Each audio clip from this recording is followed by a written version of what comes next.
Bonjour, je vais vous montrer comment mesurer un angle. Tout d'abord, rappelons-nous l'unité de mesure de l'angle. On va mesurer nos angles en degrés.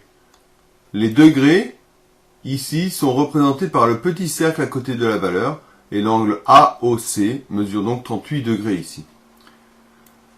Commençons donc par tracer un angle.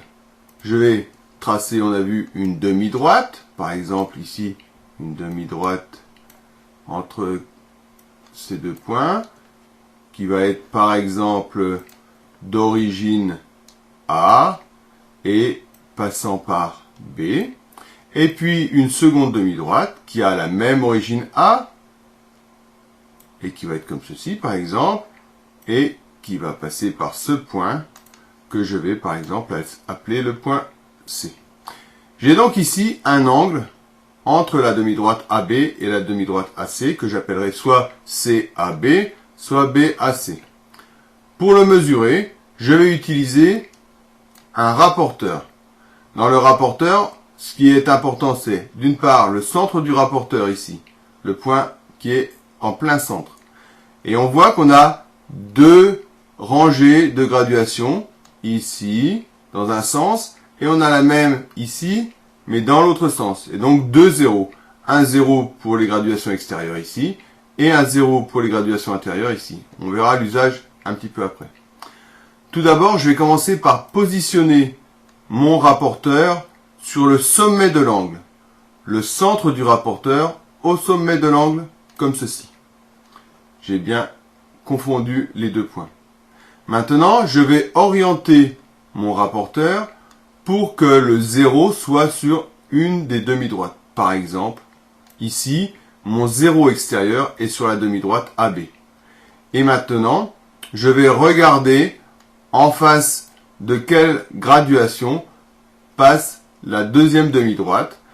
Donc, par exemple, on peut un peu zoomer. Et on s'aperçoit ici que la demi-droite passe par un petit peu moins que 40. Donc, on va dire 38 degrés. Ici, cet angle CAB mesure donc 38 degrés.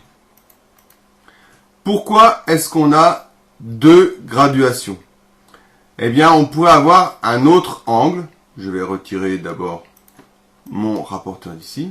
Un autre angle qui partirait avec une de ces demi-droites et qui serait, je ne sais pas, par exemple ici, comme ça, et qui passerait ici par le point D, par exemple, que je vais placer à ce niveau-là.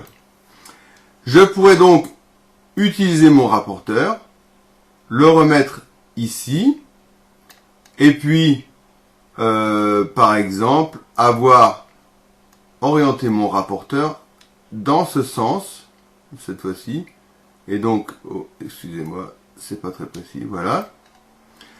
Et donc ici, je serai toujours sur cette demi-droite AB, mais mon angle, il serait vers le bas, et donc je devrais utiliser la graduation intérieure. Et ici, je m'apercevrai que ma demi-droite passe entre le 20 et le 30 degrés, donc environ 27 degrés. Voilà comment on va mesurer un angle avec le rapporteur. N'hésitez pas à revisionner plusieurs fois cette vidéo pour bien comprendre et pour compléter la fiche leçon. À une prochaine fois.